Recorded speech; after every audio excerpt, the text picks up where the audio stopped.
बोलिए सतगुरुदेव की जय। साहब, आज दीपावली है। आप सबको दीपावली की बधाई हो। मैं अपनी बातचीत वहीं से शुरू करूंगा जहां कल छोड़ी थी। कल मैं पंच मुद्राओं और सुरती पर बात कर रहा था। आज मैं वहीं से चलूंगा। इन पंच मुद्राओं, योग की मुद्राओं को कोई परम सत्ता ने स्थापित नहीं किया है, ऋषि मुनियों ने की है। उनको बौना नहीं दिखा रहा हूं मैं, लेकिन वो निरंजन तक जाकर पहुंचती है।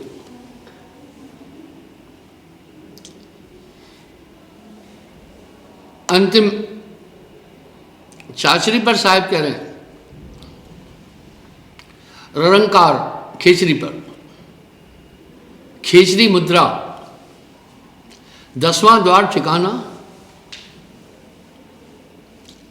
ब्रह्मा विष्णु महेश आदि ले, ररंकार पहचाना। आगे आप थोड़ा गौर करें। सिद्ध, साधु, त्रिदेवा आदि ले, सिद्ध साध त्रिदेवा आदि ले, 5 शब्द में अटके। वाह! मुद्रा साध रहे घट भीतर, फिर औंधे मुंह लटके। अब थोड़ा गौर करें। कह रहे हैं त्रिकाल में जो भी सिद्ध, साधु, साधक, ऋषि, मुनि, त्रिदेव आदि 5 शब्द में अटके। मुद्रा साध रहे घट भीतर, फिर औंधे मुंह लटके। औंधे मुंह लटकने का मतलब है फिर जन्म लेगा। आप सोचे,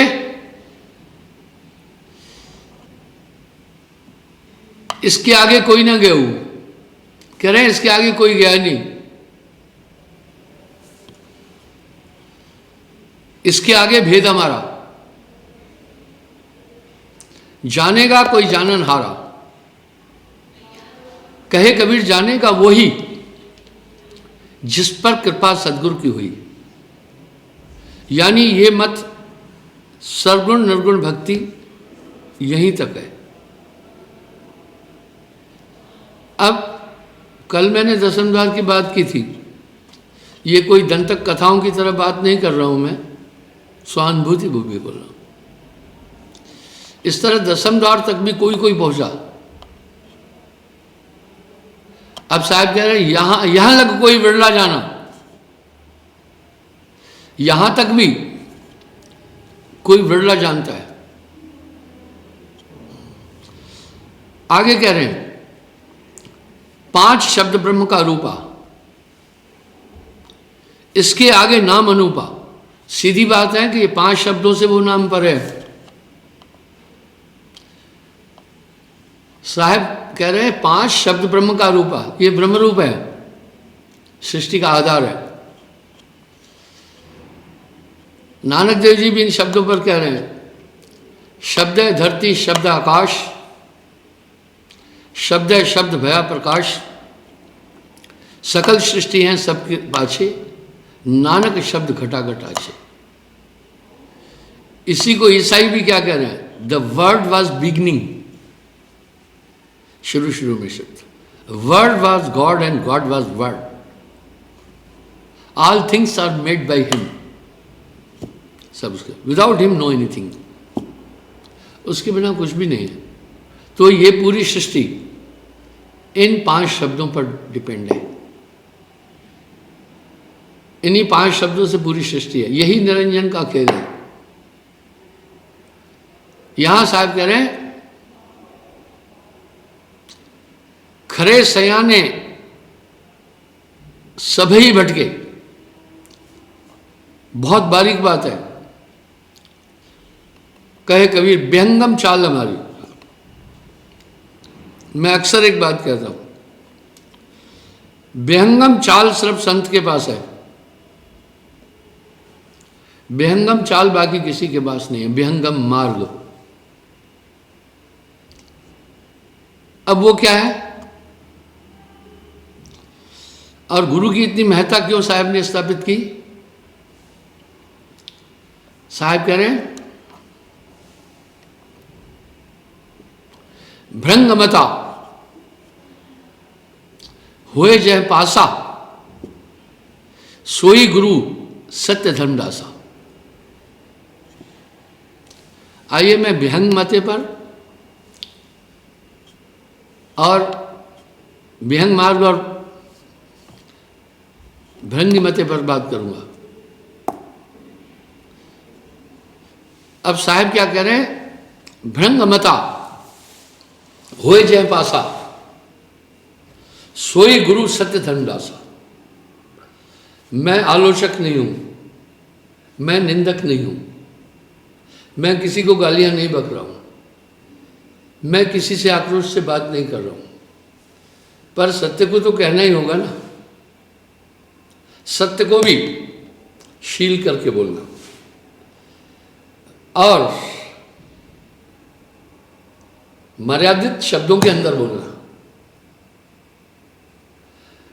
जो सत्य मर्यादित और शील भाव से नहीं बोला गया वो भी झूठ माना जाता है। अब शील होकर कैसे, मर्यादित शब्दों में कैसे?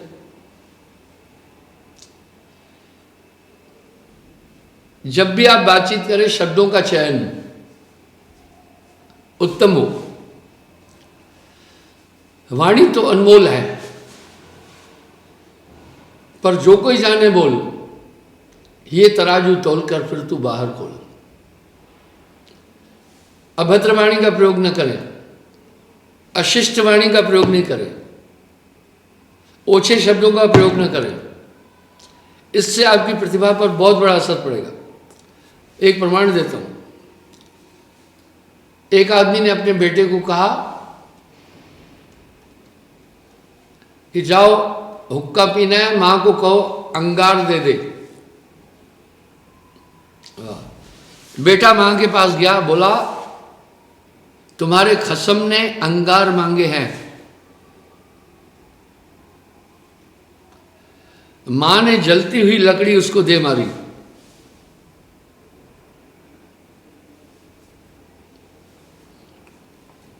रोता हुआ बाप के पास आया, बोला मां ने मुझे लकड़ी मारी जलती हुई। बोला बेटी क्यों मारी? बोला मैंने मां को कहा कि तुम्हारे खसम ने आग मांगी है, तो पिताजी आप मेरी मां के खसम हो कि नहीं? बाप ने कहा अरे बेटे ये तूने क्या कहा? मर्यादित शब्दों का प्रयोग करो, अभद्र वाणी नहीं। अब आप उसको जाकर कहो माताजी आग दे दो। हालांकि वो भी सही था, पर ये अभद्र शब्द थे। आप चाहे कितनी भी पोलाइटली अभद्र शब्दों का प्रयोग करें तो वो है ही अभद्र। अभद्र शब्द अज्ञान से और क्रोध से उत्पन्न होते हैं। अपने क्रोध पर नियंत्रण करें। इस पर साहब ने बड़ा सुंदर शब्द कहा, वाणी मीठी बोलिए, वाह, दिल का आपा खोए,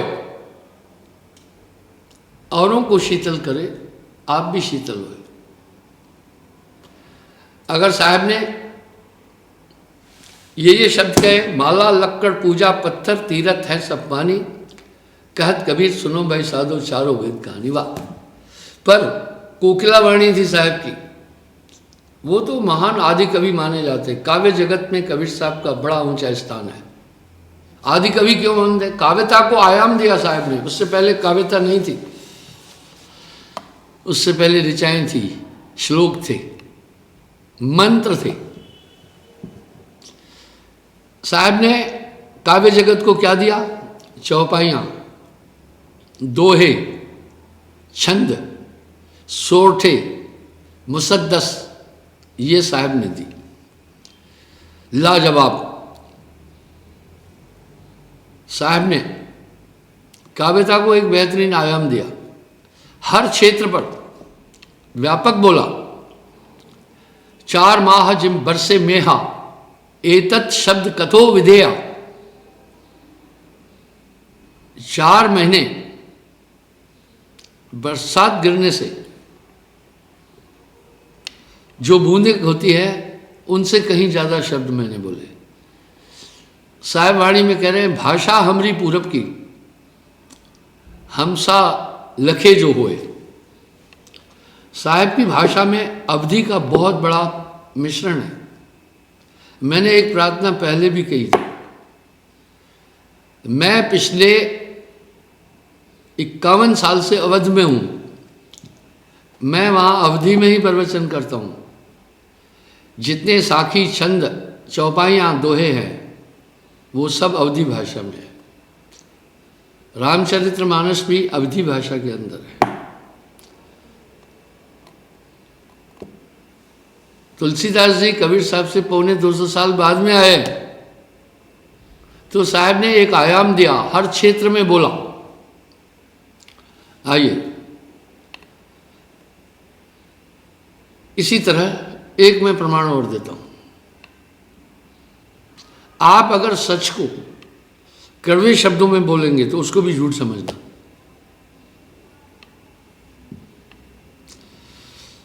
एक गुरु था, एक था चेला। चेले को गुरु ने कहा, बेटे हमेशा सच बोलना। चेला एक दिन जा रहा था, कुएं पर एक लड़की पानी भर रही थी। वो लड़की की मां को एक पहलवान उस गांव का उड़ाकर लाया था। उड़ाकर लाने का मतलब है, पुराने जमाने में ये था, सुंदर स्त्री देखी आदमी जबरन ले जाता था। ये बहुत थी उस समय चीजें। किडनैपिंग उस समय ज्यादा थे, अभी से ज्यादा थे। हाँ, बलात्कार कम थे, पर अपहरण बहुत थे। यहां तक कि बारात को लूट करके दुल्हन को ले जाया जाता था। तो वो पहलवान उस स्त्री को दूसरे गांव से उड़ा के, यानी किडनैप, जबरदस्ती उठा के लाया था औरत को। उससे वो बेटी पैदा हुई। तो वो कुएं पर बेटी पानी भर रही थी। महात्मा के चेले ने कहा, उड़ाई हुई औरत की बेटी पानी पिला दे। उसने जाकर अपने बाप को बोला, वो साधु का चेला मुझे कह रहा था उड़ाई हुई बेटी का, उड़ाई हुई औरत की बेटी पानी पिला। वो पहलवान आया, एक धोबी पछाड़ दे दिया उसको। चेले को टांग टूट गई, टांग में जर्ब आ गई। रोता हुआ लंगड़ाता हुआ गया, गुरु को बोला। गुरुजी ने पूछा क्या हो गया? बोला महाराज आपने बोला था सच बोलना। तो वो पहलवान जो है, जग्गू पहलवान, वो फलाने गांव की औरत को उठा के लाया था। उससे बेटी हुई, वो पानी भर रही थी। मैंने उसको कहा उड़ाई हुई औरत की बेटी पानी पिला। क्या गलत था? सच ही तो था। गुरु ने कहा तेरा ये सच झूठ के समान था। तूने कटु शब्दों में कहा, शिष्ट शब्दों से कहना। क्या जरूरत पड़ी थी तुम्हें ये बोलने की? तो कहने का मतलब है सच भी उदंडता से नहीं बोलो, शील बोलो। सत्य की प्रकृति ही शील और ज्ञान है, विचार है। तो वाणी तो अनमोल है, पर जो कोई जाने बोल। ये तराजू तोल कर तब तू मुख से खोल। हाँ ठीक है। तो अधिकतर अवधी भाषा का उत्तर भारत में, जम्मू कश्मीर, पंजाब आदि में प्रचलन नहीं है। इसलिए वहाँ के लोग अवधी भाषा कम समझ पाते हैं। इसलिए यहाँ रामायण का प्रचलन है ही नहीं।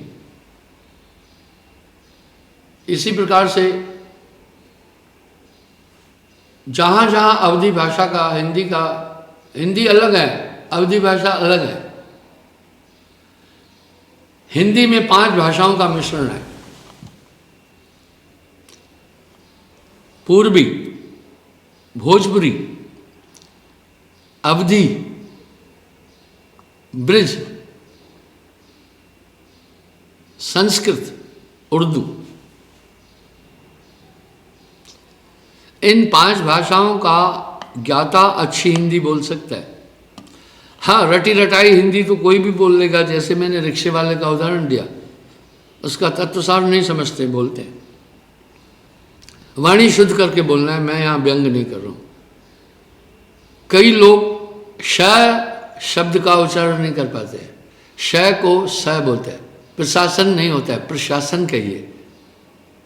शस्त्र नहीं होता है, शस्त्र होता है। इससे जो भाषाविद हैं वो जान जाते हैं कि इस आदमी के पास, और कई लोगों के मैं देख रहा हूँ, उनको मैं हूट नहीं कर रहा हूँ, श शब्द का प्रयोग ही नहीं करते, शस्त्र होता है, शस्त्र बोलते हैं, शास्त्र बोलते हैं। ये अशुद्ध वाणी है। वाणी परिशुद्धित बोली जाए और मीठी बोली जाए, सच को भी सहज करके बोला जाए। तो साहब ने यहाँ क्या कहा? सिद्ध, साधु, त्रिदेवा आदिले, 5 शब्द में अटके। मुद्रा साध रहे घट भीतर, फिर औंधे मुंह लटके। इन्हीं 5 मुद्राओं तक तमाम मतांतर है। अब इसमें अंतर क्या आया? जो साहब की वाणियां लेकर के टीका टिप्पणी कर रहे हैं, जब अवधि का पूरा ज्ञान नहीं है तो वो अपने मन से कुछ न कुछ शब्द जोड़ रहे हैं, वहीं गड़बड़ हो जाती है, वहां गड़बड़ हो जाती है। इसलिए हिंदी बड़ी अद्भुत भाषा है, और उर्दू की टांगे हिंदी है। जो भारत में उर्दू बोली जाती है, अर्बन उर्दू नहीं, भारत की उर्दू हिंदी के बगैर नहीं चल सकती है। और सभी भाषाओं की मां संस्कृत है, आदि भाषा संस्कृत है। मैंने कई बार बोला, ये विद्वता के लिए नहीं बोल रहा हूँ, प्रमाण के लिए बोलता हूँ। मैं पूरा विश्व का भ्रमण करता हूँ। मैं ऐसे नहीं जाता हूँ कि बस एक थोड़ी देर गए और घूम करके आ गए, नहीं, मैं वहाँ भी घूमता रहता हूँ, जगह जगह घूमता हूँ, जैसे भारत में घूमता हूँ। तो बंधुओं, मैंने रशियन, यूक्रेन और जर्मन लैंग्वेज में संस्कृत शब्दों को पाया। यूक्रेन में अभी भी जीव को जीवा बोलते हैं, मंत्र को मंत्रा बोलते हैं। कई भाषाएं मिलेंगी, कई शब्द मिलेंगे। Sanskrit is mother of all language, इसलिए महान भाषा है। प्राचीन काल में हमारी मातृभाषा संस्कृत थी, धीरे धीरे उसका लोप हुआ। उसका लोप कब हुआ? जब तुर्क का उर्दू का चला, तो वहाँ एक अटपटी फौजी भाषा जैसे, वो पंचग्रंथी है, फौज की भाषा पंचग्रंथी है। वो पूरे ऐसी भाषा है जो पूरे भारत में समझी जा सकती है। इस तरह अब साहब की जब वाणी ठीक से नहीं समझ पा रहे हैं तो उसकी टीका टिप्पणी अपने हिसाब से करते हैं, वहाँ गड़बड़ हो जाती है। कह रहे हैं सिद्ध सात त्रिदेवा आदिले 5 शब्द में अटके, मुद्रा साध रहे घट भीतर, फिर औंधे मुंह लटके। परम पुरुष घर अधरतार है, अधरतार के आगे, उसके आगे कोई न बखाने, सभी शब्द में भागे। उसके आगे भेद हमारा, जानेगा कोई जानन हारा। कहे कबीर जानेगा भाई, जा पर कृपा सदगुरु की हुई। बड़ा साफ बोल दिया। आइए, तो 10वें द्वार यहाँ लग कोई विरला पहुंचा, 10वें द्वार तक भी कोई पहुंचता है। आसान बात नहीं है। पर आगे साहब कह रहे महाशून्य में जाता है।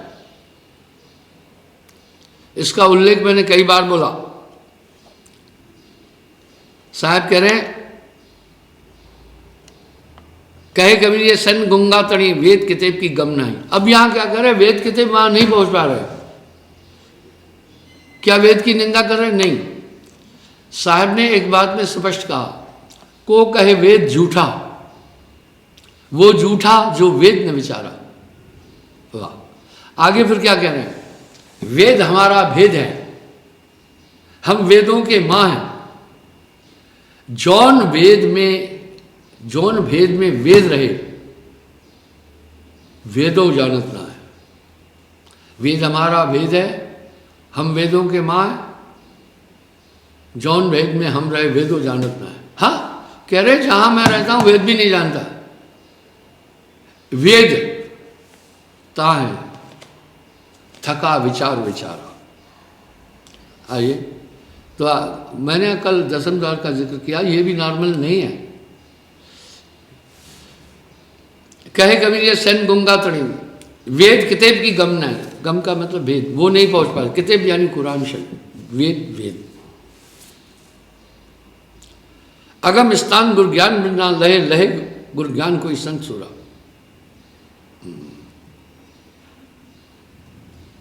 द्वादशा पलट कर खोरशा प्रकटे, गगन गरजे तहाँ बजे तूरा। ईंडा पिंगला शुक्मना सम करे, अर्ध और ध्यान लावे। वाह, यहाँ भी ईंडा पिंगला को यहाँ महत्व दिया साहब ने। कई मार्गों में सुषमना सुषमना चिल्ला रहे। जब उनसे पूछो सुषमना कहाँ है, तो कह रहे बाएं ईंडा दाहिने पिंगला। ये पूरी वाणिया साहब की है। मध्य सुषमना हुई, कैसे जाए? बोला गुरु ने बोला है, बताना नहीं है। वाह, जैसे इलाहाबाद में त्रिवेणी है, बेणी नदी को कहते हैं। नदी किसको कहते हैं? जो बहती है, जो उजागर है। मैं बड़े बड़े विद्वानों से पूछा, मैं इलाहाबाद गया हूं, वहां मैं सत्संग भी देता हूं, वहां भी आश्रम भी बना रहा हूं। मैंने कहा भाई इसको त्रिवेणी क्यों कहते हैं? वेणी नदी को त्रिवेणी है, 3 नदियों का संगम है।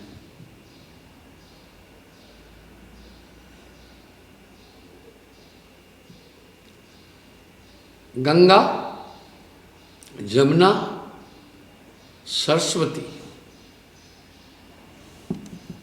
मैं कहता हूं भाई गंगा गंगोत्री से आई, जमुना जमुनोत्री की से आई। एक ही ग्लेशियर है।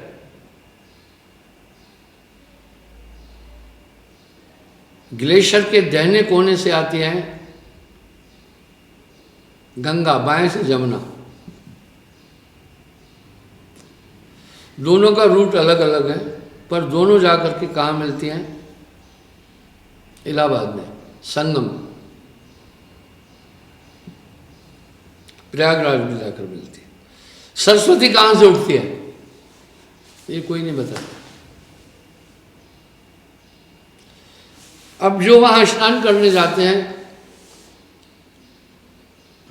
कुछ वहां मल्लाह भी हैं, नाविक भी हैं, वो बताते हैं। मैंने उससे पूछा भैया ये त्रिवेणी कहलाती है, तीसरी नदी कहाँ है? उसके बगल में एक किला है। बोला किले से आती है, यहां आकर मिलती है उस पॉइंट। मैं कहा नदी तो विगित और प्रत्यक्ष दिखती है, अंदर तो पता नहीं कितनी नदियां बह रही हैं। अगर ये धरती ट्रांसपेरेंट होती, इसके नीचे दिखने वाली गतियां दिखती, तो आप बहुत डर जाते। जमीन के अंदर विस्फोट होते रहते हैं, प्लेटें टकराती रहती हैं, नदियां बहती रहती है। गनीमत यह है कि दिखती नहीं है।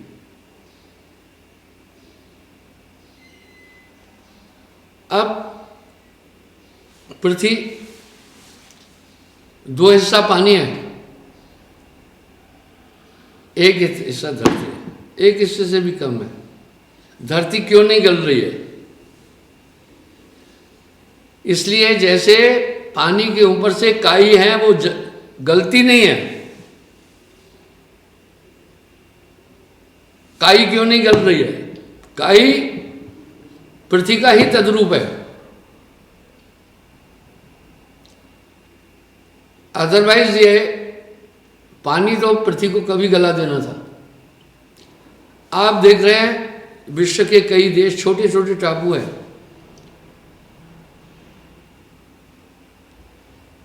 ग्रीस में 1200 टापू है, इंडोनेशिया में 1500 टापू है, यूरोप में कई टापू है, नहीं गलते, वहां वो सुरक्षित है। इस तरह मैंने पूछा, भाई कहाँ है सरस्वती? बोले किले से बहकर यहां आकर मिलती है। उसका उद्गम कहां से है? कोई जवाब नहीं है, पर ठीक तो है। अब साहिब वाणी में एक जगह कह रहे हैं, वाह,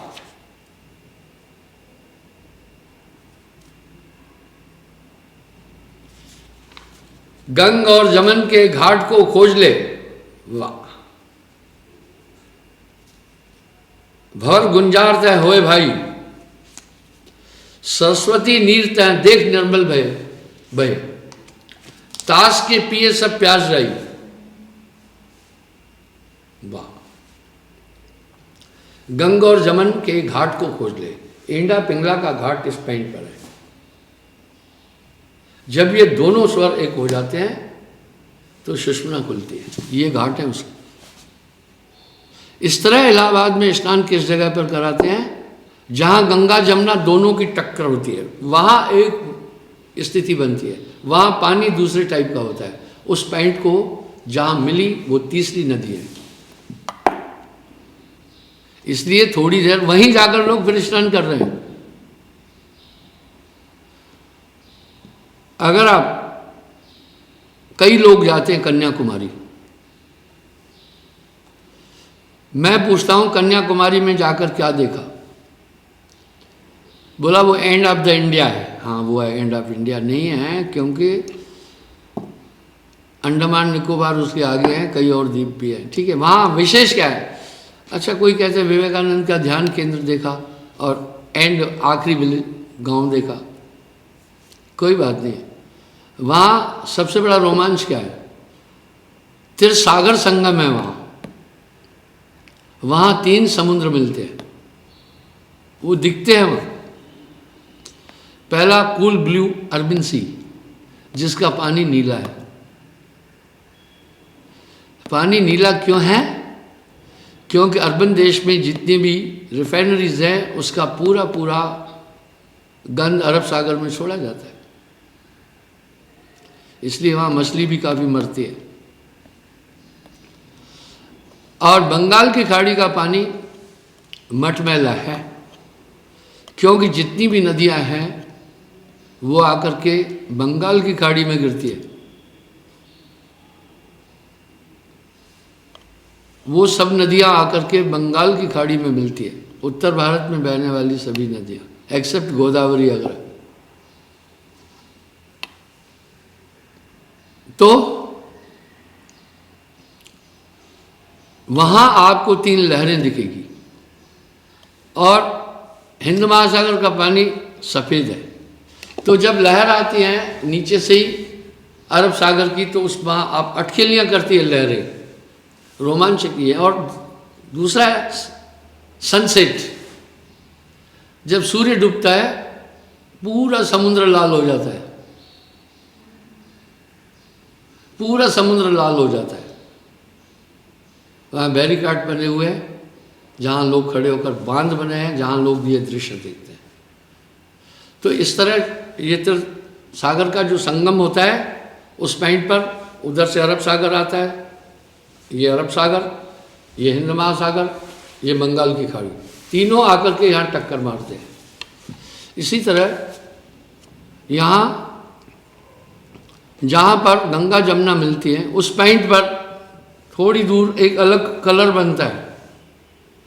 नाविक उसी जगह पर ले जाकर स्नान कराता है। वो गर्मियों में अलग जगह होता है स्नान पॉइंट, सर्दियों में अलग जगह होता है, बरसात में अलग जगह होता है।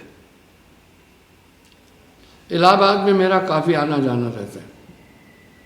तो बंधुओं, इस तरह साहिब वाणी में एक बात साहब कह रहे हैं, गंग और जमन के घाट को खोज ले भर गुंजारते होत भाई, सरस्वती नीर तह देख निर्मल बहे ताके पिए प्यास जाए। जब ये जीव ध्यान सुषुम्ना में चला जाता है तो इस देह का आभास नहीं रहता है, मन गौण होता है। इसलिए साहब कह रहे हैं, ईंडा पिंगला सुखमना सम करे अर्ध और उर्ध विष ध्यान लावे, कहे कबीर सो संत निर्भय हुआ जन्म और मरण का भरमान है। तो क्या कह रहे हैं आगे? द्वादशा पलटकर खोट सा प्रकटे गगन गरजे ता बजे तूरा इंडा पिंगला सुखमना सम करे अर्ध और ध्यान लावे कहे कबीर सो संत निर्भय रहा काल की चोट पर ना ही पाए। अब ये कैसे करते हैं? कंसंट्रेशन से इन पवनों को जोड़ देते हैं। हमारी श्वासा अर्धमुखी है, इसको ऊर्ध्वमुखी कहते हैं।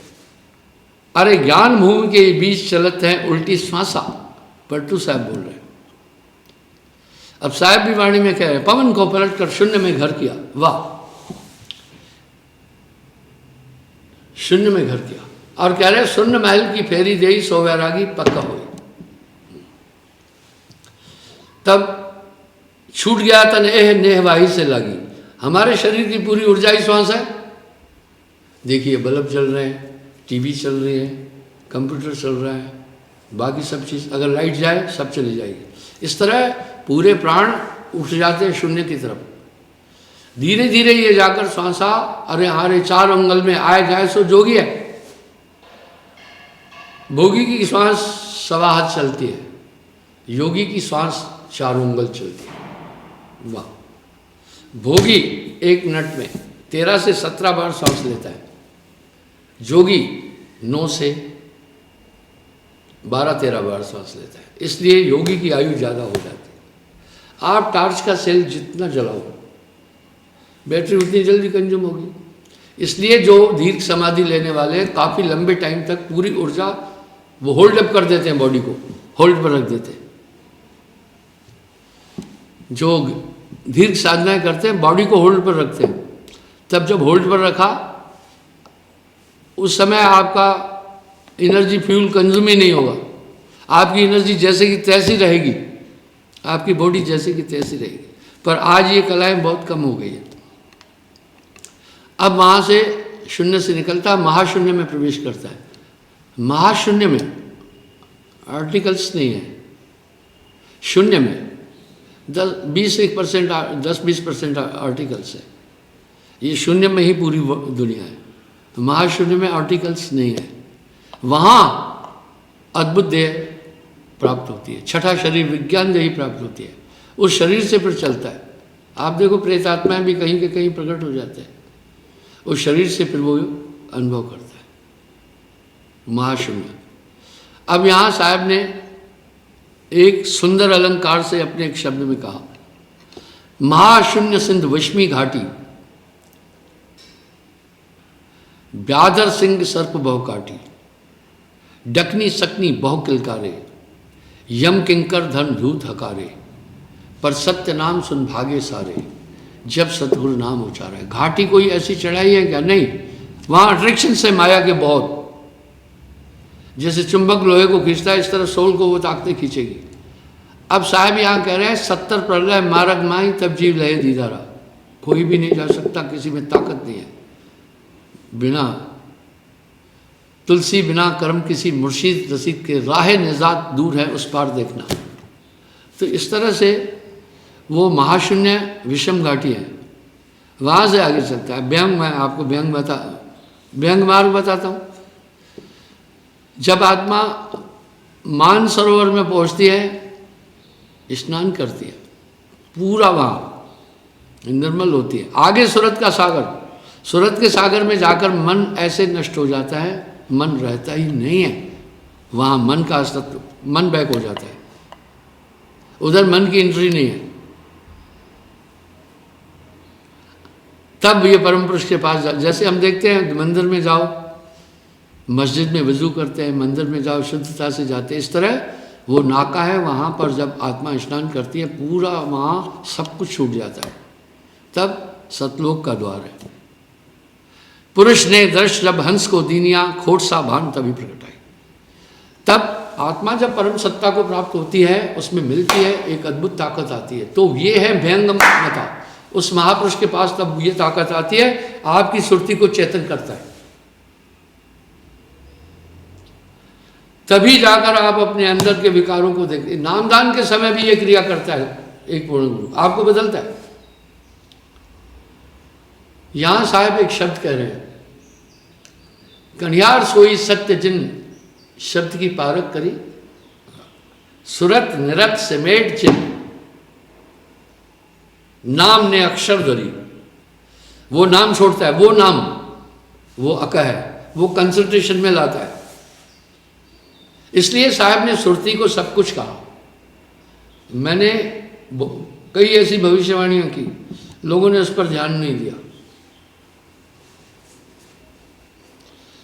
उस समय आतंकवाद इतना था नहीं। मैंने कहा था इस मानव जाति को जितना उतना भय एटम बम से नहीं है जितना आतंकवाद से।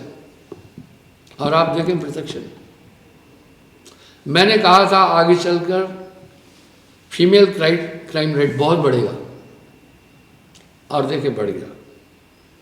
मेरे पास सभी श्रेणी के लोग आते हैं। आजकल एक ट्रेंड बना हुआ है, बड़े अजीब अजीब ट्रेंड है। आप सावधान रहना, हनी ट्रिप में फंसना नहीं। आपको कॉल आएंगे, बातचीत करेंगे मधुर वाणी में, फिर आप कुछ बोलते जाएंगे। देखो कितने फंस गए, कुछ एयरफोर्स के ऑफिसर फंसे, कुछ और बड़े बड़े लोग हनी ट्रिप में फंसे। आप सावधान हो। मेरे पास ऐसे कई फोन आते हैं, ये ब्लैकमेलिंग के होते हैं। आप जब ऐसा हो फोन ब्रेकआउट कर दो, उसको नहीं सुनो ऐसा फोन। आप थोड़ा इधर उधर बोलेंगे, वो वहाँ टेप रिकॉर्डिंग करते जाएंगे। धीरे धीरे धीरे धीरे फिर त्रिया चरित्रम शुरू होगा। फिर कहेंगे इस तरह से मुझसे इसका अफेयर था इतना टाइम, और यूँ है फलाना है, आपको घेर लेंगे। उसके बाद कंपनसेशन मांगा जाता है। आइए, ये क्राइम रेट बढ़ गया, बहुत बढ़ गया। नए नए किस्म के अपराध बढ़ रहे हैं। मुझे एक फौजी आकर बोला, साहब जी मैंने जो अपने अकाउंट में पैसे भेजे वो अकाउंट में नहीं पहुंचे। मैनेजर बोला नहीं पहुंचे। मैं कहा इसकी रिपोर्ट करो क्राइम ब्रांच में, विजिलेंस में। आपने जब डिपॉजिट किया कुछ तो प्रूफ होगा। बाद में उसको बोला हाँ तुम्हारे पैसे आ गए। क्या है ये मामला? क्राइम बढ़ेगा,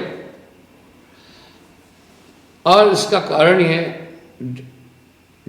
heavy density of the population. हर आदमी सुविधा चाहता है। इस पर नहीं जाऊंगा, आगे आऊंगा मैं। तो बंधुओं, इस समय पारस सूरत संत के पास, अब उसके पास वो ताकत आ गई उसके कंसंट्रेशन में। अगर ये कहा जा रहा गुरु बिन हृदय शुद्ध ना होई कोटिन भान करे जो कोई, जब वो तरंग आप में छोड़ता है आपकी आत्मा जागरूक हो जाती है। अब यहां साहब बड़े ये हुआ भृंगमता। वाह, नाम जो रत्ती एक हो। परमाणु का एक्शन क्या होता है, रिएक्ट क्या करता है? इलेक्ट्रॉन, न्यूट्रॉन, प्रोटॉन, ये तीनों कण अलग करके सूक्ष्म अणु। अब वो क्या करता है, बाकी अणुओं में विस्फोट करना शुरू कर देता है। अब हीट क्यों बढ़ी? बाकी अणुओं में विस्फोट करना शुरू कर देता है। पूरे एनवायरनमेंट में इतना इतना 50,000 डिग्री सेल्सियस तापमान बढ़ा देता है। लोहे की राडें गल जाती हैं, बड़ी बड़ी इमारतें परमाणु से ध्वस्त हो जाती है। हिरोशिमा नागासाकी इसका प्रमाण है। इसलिए बड़ा डेंजर एक्शन होता है। इस तरह वो नाम जब इसमें आता है तो एक एक्शन होता है बॉडी में। इसलिए गुरु की इतनी बड़ी महिमा कही है।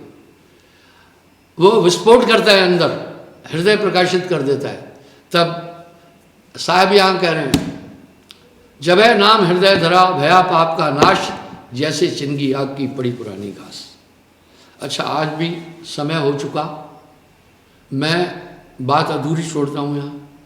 कल फिर मैं भृंगमता और विहंगम मार्ग पर व्यापक बातचीत करूँगा। ये क्या है भृंगमता, थोड़ी सी मैंने इसकी झलक दी है। तो इस तरह भृंगमता होए जय पासा, सोई गुरु सत्य धरता। अब व्यंगम चाल क्या है, कहे कबीर व्यंगम चाल हमारी। साहिब सबको पुनः दीपावली की बधाई हो।